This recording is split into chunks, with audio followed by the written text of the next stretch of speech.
오늘은 세 번째 주일입니다. 우리 교회 처음 나오신 분이 계셔서 안내드립니다. 저희 교회는 매월 셋째 주는 외부에서 목사님께서 오셔서 말씀을 증거하십니다. 그리고 저희 교회는 주일 오전 11시에는 한국인 예배를 드리고 오후 2시에는 외국인들 중심의 영어 예배를 드립니다. 그런데 외국인과 한국인이 함께 이렇게 믿음의 교제를 나누자고 해서 오후에는 함께 하는 시간입니다. 그래서 오늘은 유니온 데이여서 이제 우리 서강병원 원목으로 계시는 양정윤 목사님 나오셔서 말씀 증거하실 겁니다. 많은 은혜 받으시기를 바랍니다.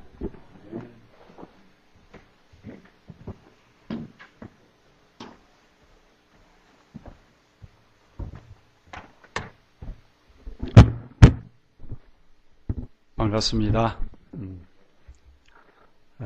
할렐루야 해야 되죠? 자연스러운 게 좋습니다. 오랜만이죠? 반갑습니다. 아무튼 벌써 한 달이 돼가지고 이렇게 또 여러분을 뵙게 됩니다. 그간 평안하셨는지요? 하나님의 은혜가 늘 여러분과 함께 하시기를 기원합니다. 제가 기회가 많아가지고 다른 교회 주일 남예배를 종종 가거든요. 병원에서는 2시 반에 예배를 드리기 때문에 그래서 부흥하는 교회 그리고 부흥하지 못하는 교회들이 나름대로 정리가 돼 있어요. 보면은 중요한 것 중에 하나가 교인들에게 생동감이 있는 교회, 살아있는 정말 교인들의 어떤 활동성이 막 교회 가보면 막 북적북적 하더라고요. 그런 교회가 꼭 성장을 합니다. 성장이 목표는 아니지만 꼭 필요한 거예요. 원동력입니다. 그래야 교회가 힘을 가지고 지역사회를 섬기고 또 봉사하고 하나님의 나라를 이끌어갈 수 있는 거 아니겠어요? 목표는 그거지만 교회 성장도 하나의 어떤 원동력이 되기 때문에 꼭 필요한 겁니다. 우리 연합교회도 온 교우들이 정말 그런 모습들을, 생기 있는 모습들을 잘 보일 수 있기를 바랍니다. 그래야 새로 오신 교우들이 정착을 해요. 그런 분위기에 계속 잘 성장해서 정말 이 지역에 하나님의 바른 뜻을 펼치는 아름다운 교회가 되기를 늘 기도합니다. 오늘 히브리서 5장 11절부터 14절까지 제가 다시 한번 세 번역으로 제가 한번 봉독해 드리겠습니다. 성경은 여러 번역서들이 있어요. 가장 쉬운 번역이라고 할 수 있습니다. 여러분이 가진 번역은 개역 개정판으로 2002년인가요? 그때 성서공회에서 새롭게 번역을 한 거였죠. 개역 개정판 맞죠? 개역 성경이 50년 말에 번역이 돼가지고 무려 한 50년 동안 우리 한국 교회에 정착을 했어요. 그래가지고 그것을 조금 새롭게 번역을 개정을 한 거죠. 그게 여러분이 가지고 있는 개역 개정판입니다. 근데 새 번역은 이것도 한 90년대에 나왔습니다만은 이것도 잠깐 수정을 해가지고 새 번역 개정판이 또 나왔어요. 새 번역으로 제가 잠깐 11절 14절까지 한번 봉독하겠습니다. 멜기세덱의 가나이는 할 말이 많이 있지만 여러분의 귀가 둔해진 까닭에 설명하기 어렵습니다. 시간으로 보면 여러분은 이미 교사가 되었어야 할 터인데 다시금 하나님의 말씀의 초보적 원리를 남들에게서 배워야 할 처지에 놓여 있습니다. 여러분은 단단한 음식물이 아니라 젖을 필요로 하는 사람이 되었습니다. 젖을 먹고서 사는 이는 아직 어린 아이이므로 올바른 가르침에 익숙하지 못합니다. 그러나 단단한 음식물은 장성한 사람들의 것입니다. 그들은 경험으로 선과 악을 분별하는 세련된 지각을 가지고 있는 사람들입니다. 아멘. 훨씬 쉽죠? 이해가 됩니까? 그래서 제가 여러분에게 이 말씀을 다시 한번 읽어드린 겁니다. 원래 이 멜기세덱이라는 이 제사장의 이름이 나오는데 이 사람은 구약 성경에 창세기 한 14장에 나옵니다. 아브라함이 적들에게 사로잡힌 그 조카 롯의 가족을 구출하고 돌아올 때에 환영을 합니다. 환영해줬던 사람 중에 한 사람이에요. 이 살렘 왕 멜기세덱으로 그렇게 나오는데 그에게 이 아브라함에게 축복을 합니다. 그러니까 아브라함이 그 전쟁에서 얻었던 것의 10분의 1을 이 멜기세덱에게 주었던 일이 창세기 14장에 나옵니다. 그런데 이 멜기세덱 왕이 하나님의 제사장이라고 하는데 그가 어떻게 하나님의 제사장이 되었는지는 우리가 모릅니다.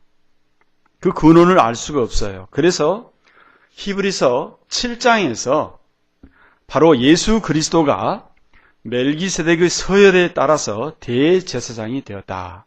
이렇게 설명을 합니다. 원래 이스라엘은 아론의 계열에 따라서 제사장이 되어야 돼요. 그런데 직접 하나님께서 이를 임명한 사람이다. 대제사장이다. 이렇게 이제 설명을 하고 있는 것입니다. 히브리서 저자는 이런 이야기를 쓰다가 조금 답답함을 느꼈던 것 같아요. 좀 더 깊이 있게 예수님께서 대제사장이 된다. 여기에 대해서 설명을 하고 싶었지만 교인들이 이것을 알아들을 만한 준비가 되어 있지 않았다는 거예요.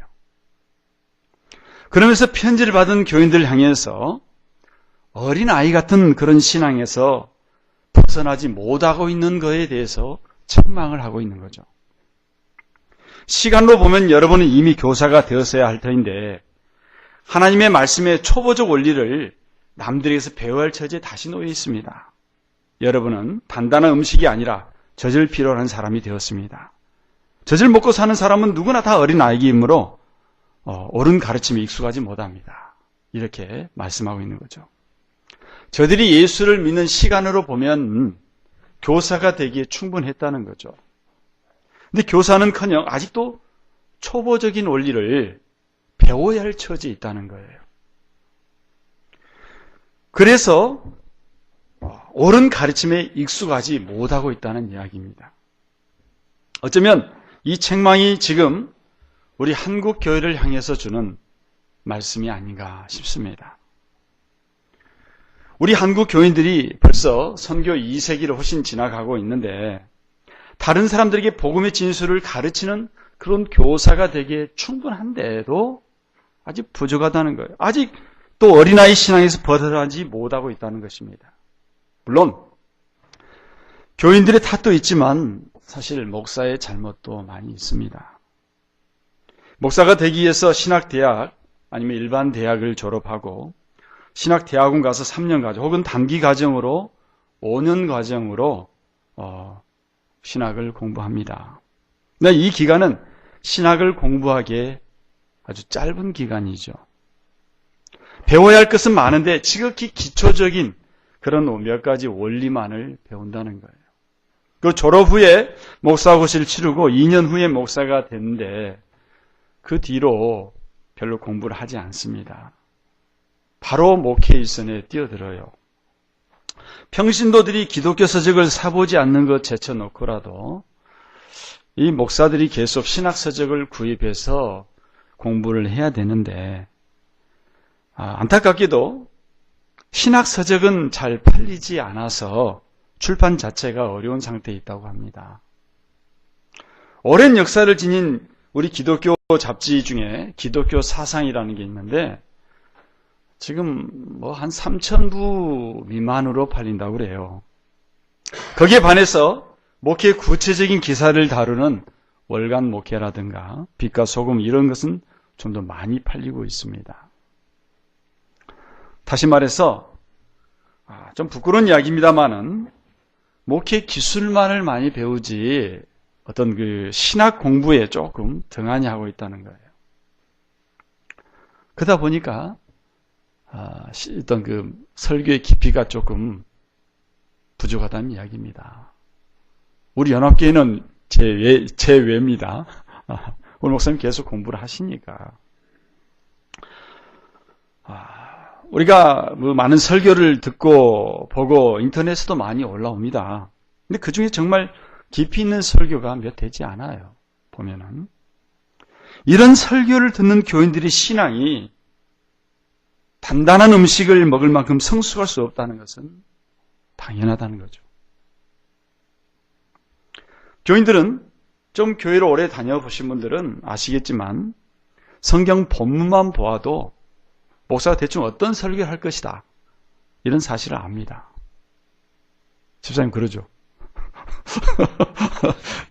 장로님 그러시죠?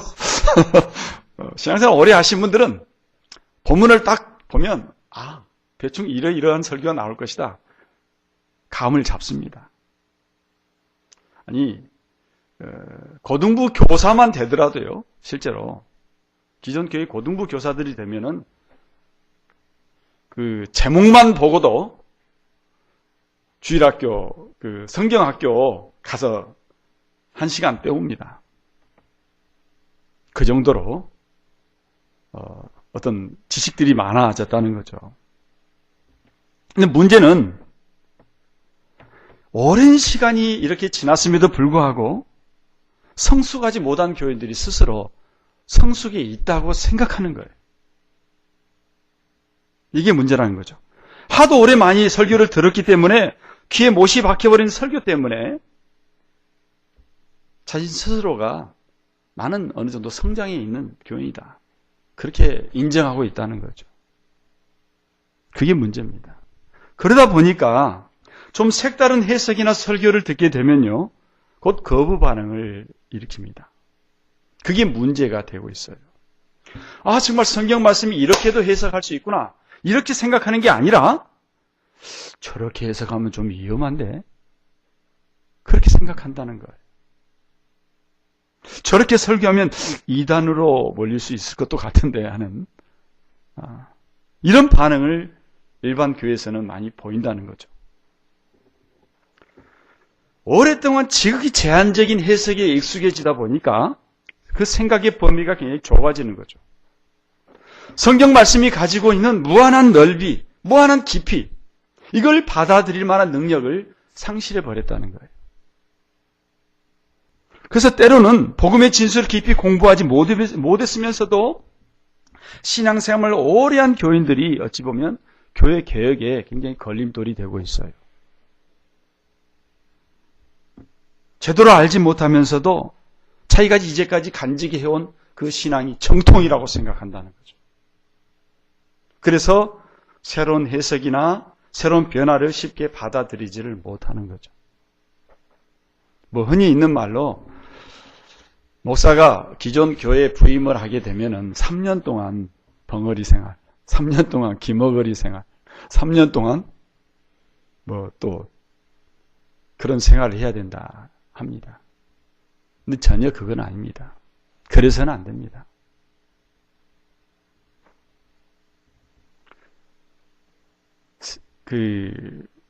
제가 아는 교회에 흉입니다만은 젊은 목사님이 부임을 해가지고 목회를 하면서 당회를 하는데 교회, 교인들 가정에 붙이는 교회 있잖아요. 교회 하나 만드는데 당회를 4시간 했답니다. 실제예요, 이거는. 그리고 다 못 끝내고 다음으로 또 미뤘대요. 그런 교회가 있습니다. 말이 안 되는 거죠, 이거는. 또 반대로 목사가 하는 모든 설교에 대해서 무조건 아멘으로 받아들이고 있다 보니까 목사가 교지 같은 이미지로 신처럼 받들어집니다. 또 그들이 생각 없이 하는 말이 종종 사회에 무리를 일으키기도 하잖아요. 근래 많이 그랬습니다. 이런 사람들이 보수라는 이름으로 개혁을 부르짖는 사람들의 발목을 붙잡아요. 이게 한국 교회가 안고 있는 큰 문제점이라는 거죠. 오늘 히브리서 말씀은 이런 사람들을 가리켜서 의의 말씀을 경험하지 못한 것이라고, 세 번역에 의하면 옳은 가르침에 익숙하지 못한 자들이다. 이렇게 말씀하는 거예요. 하나님의 진리의 세계는 무한합니다. 깊이가 별로 없는 설교만 듣다가 그것이 마치 진리의 핵심이나 기준이 되는 것처럼 여겨버려요. 그러다 보니까 오늘 한국교회는 진보가 없는 수구적인 교회로 아주 그 자리를 그냥 멈춰 있는 거죠. 옳은 가르침에 귀를 기울이려고 하지 않아요. 따라서 성장을 기대할 수가 없는 거죠. 차라리 우리 한국교회 어린아이라면 희망이 있을 수 있어요. 왜? 어린아이들은 새로운 것에 대한 끊임없는 호기심을 가지고 있잖아요.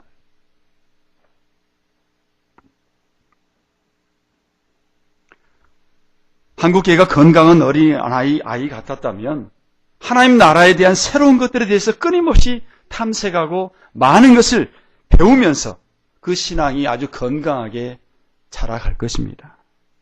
실제로 초기 교회는 놀랍게 교회와 신앙이 성장했던 거죠. 이게 사실이잖아요. 그러나 시대가 바뀌면서 교회는 게을러졌습니다. 병들기 시작했습니다. 어린아이의 특성을 잃어버렸어요. 엄마에게 달라붙어서 젖이나 달라고 졸라대는 활기차게 새로운 것을 탐색하기보다는 쓸데없는 것에 매달려서 달라고 조르는 그런 아이가 되어버린 거죠. 우리가 아는 대로 어린아이 적에는 어떻습니까? 새로운 것에 대해서 호기심을 무지하게 발동시킵니다.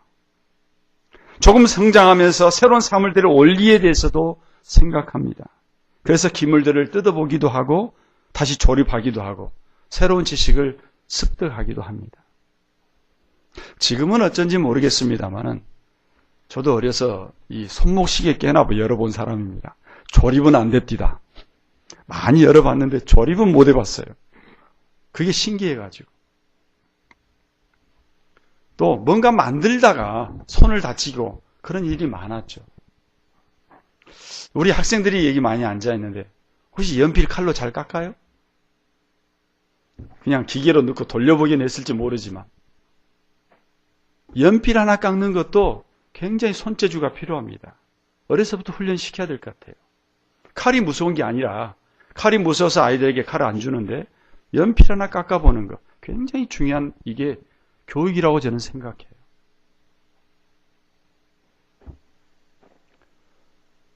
이런 사람들이 어떤 사물의 원리를 탐구하는 자가 과학자가 될 수도 있는 것이고 역사의 원리를 탐구하는 자는 올바른 가치관을 가진 철학자가 될 수도 있는 거예요.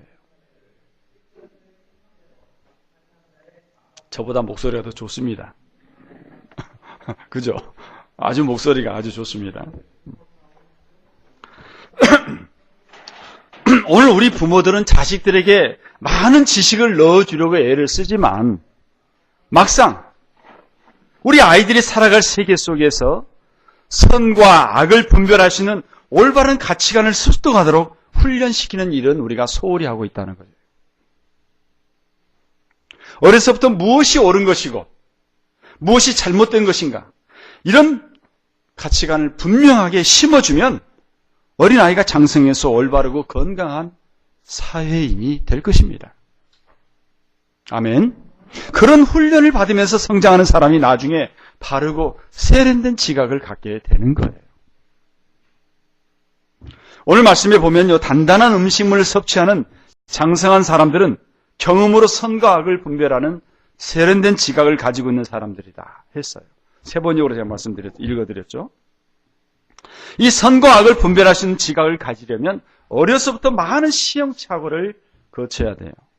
많은 경험과 훈련을 쌓을 때 가능하다는 그런 말씀입니다. 이 선과 악을 분별하는 능력은 생각처럼 쉽지 않습니다. 왜냐하면 이 세상에 이루어지는 모든 일들이 그렇게 분명하게 구별되는 일이 많지 않아요. 선인지 악인지 분별할 수 없는 경우가 대부분이에요. 바른 지각을 갖지 않고는 무엇이 선인지 무엇이 악인지 분별하기 어렵다는 거예요. 특히 정치적인 문제는 그래요. 그 문제를 일으킨 정치인에 대한 그런 평가 자체가 어렵습니다. 예를 들면 요즘은 좀 덜합니다만 계속 이어지고 있는 부분들이에요. 이승만 대통령을 독재자로 평가할 것인가, 아니면 건국의 아버지로 평가할 것인가. 또 박정희 전 대통령을 인권을 유린하고 민주화를 후퇴시킨 독재자로 볼 것인가, 아니면 경제 발전을 시킨 공로자로 볼 것인가. 이런 엇갈린 평가 문제 많습니다.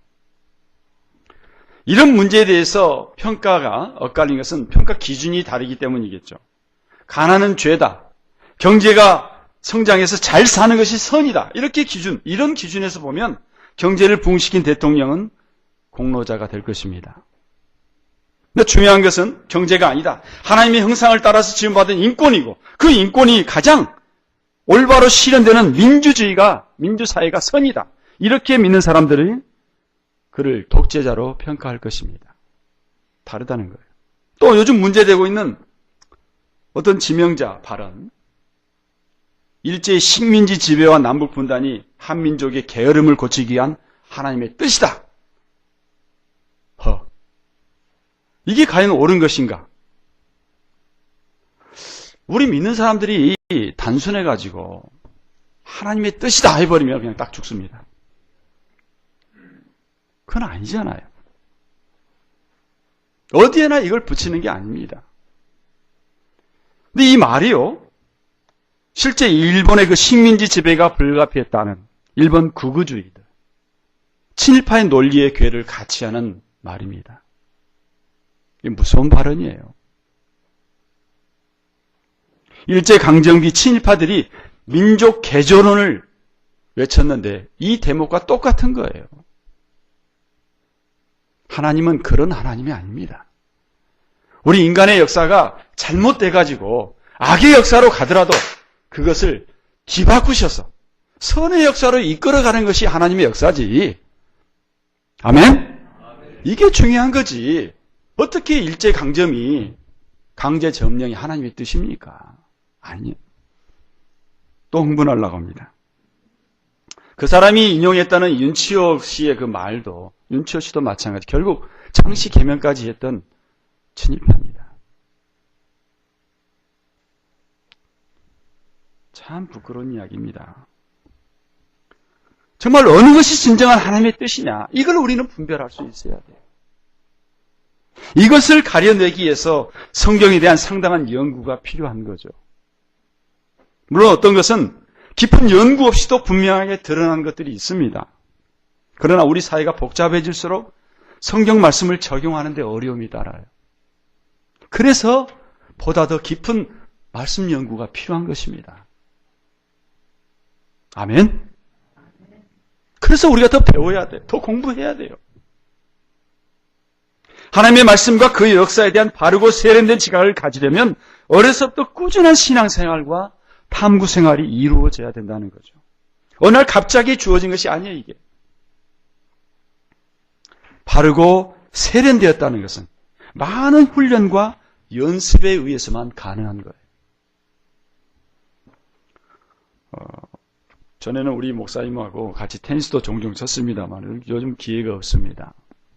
근데 저도 운동을 참 좋아하니까 테니스 칠 때 보면요, 스트로크가 가장 기본입니다.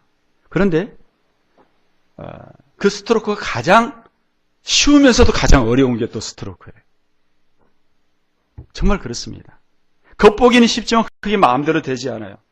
정확한 포즈, 수많은 스윙 연습, 좀 미친놈 소리 들어야 되죠, 사실. 수많은 연습과 공을 수없이 대받아 칠 때 끝까지 보면서 정확히 쳐야 제대로 공을 넘길 수가 있어요. 하물며 우리의 지각 능력이 바르고 세련되려면 얼마나 많은 노력이 필요하겠습니까?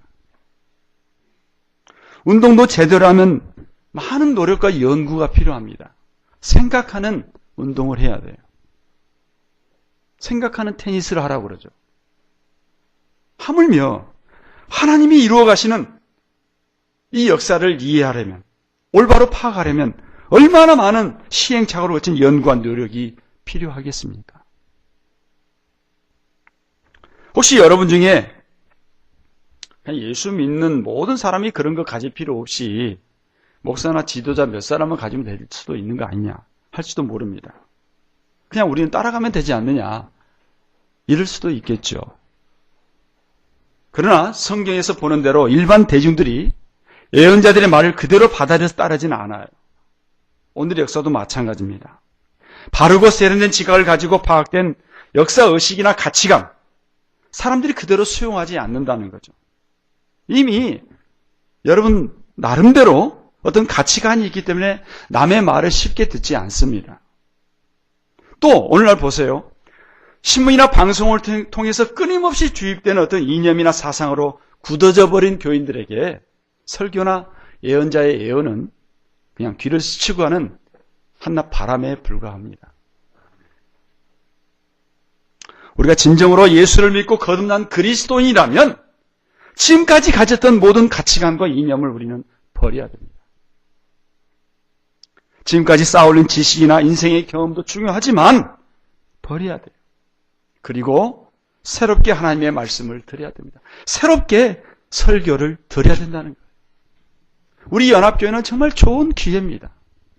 지금 성장해 가고 있고 정말 신실하고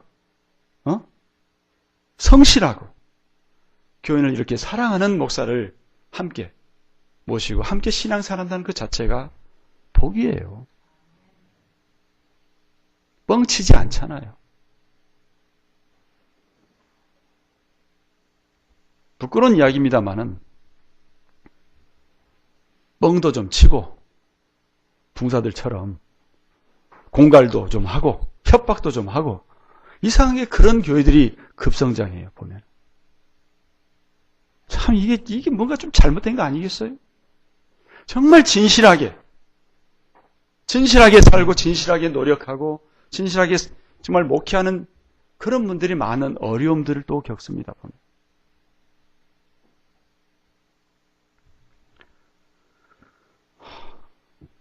우리가 또 기독교 서적들을 자주 접해야 됩니다. 우리 하순에도 기독교 서점이 있죠. 있어요? 네. 몇 년 전에 생겨서 제가 아는데 그 서점 책은 안 사더라도 한 번씩 가서 요즘 나온 신간이 무엇인지 제목이라도 보는 것이 굉장히 좋은 교육입니다. 아이들에게도 학생들에게도 사면 좋고요. 사서 보면 읽어보면 좋고요. 교인들 훈련시킬 때 이런 것도 숙제로 저는 내줬어요. 요즘 최근 신간들 나온 것들 기독교 서점 가서 몇 권씩 적어오기. 살 수 있으면 사고. 도서관에 책들이 많이 있습니다만은 그 책을 다 봅니까? 도서관 가서 책이 어디에 무슨 책이 있고 이것만 보고 와도 굉장히 큰 교육이 되는 거예요. 학생들은요. 마찬가지예요. 우리 그리스도인들도 마찬가지, 교인들도 마찬가지예요. 기독교 서점 가까이에서 어떤 책이 어디에 있는가, 어떤 종류의 책들이 있는지, 내 신앙생활에 어떤 도움이 될 것인지 한 번씩 책 제목들이라도 보고 오는 그런 훈련들이 여러분에게 있기를 바랍니다.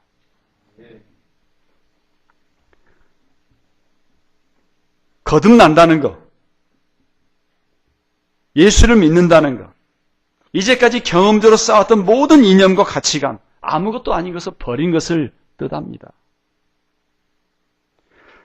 모든 것 다 버리고 완전히 새롭게 시작한다는 뜻, 이게 바로 거듭난다는 거예요.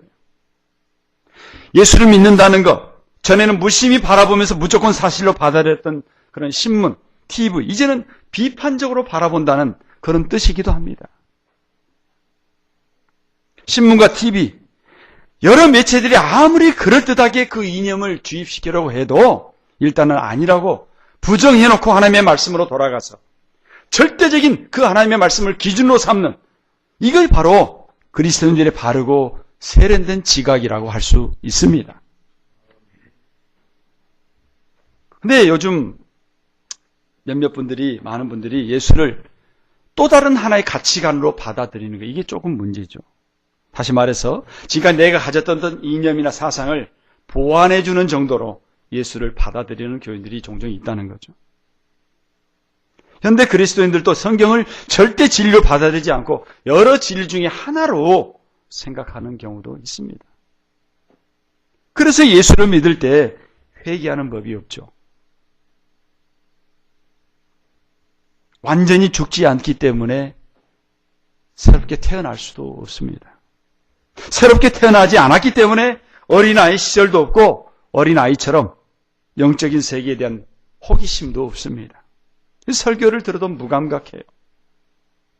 성경을 보아도 별로 마음에 와 닿지 않습니다. 기도해도 성령의 감동을 별로 느끼지 않아요. 이런 교인들이 교회를 이루면 그 교회는 그리스도의 몸이 아니라 세속적인 집단이 되어버립니다.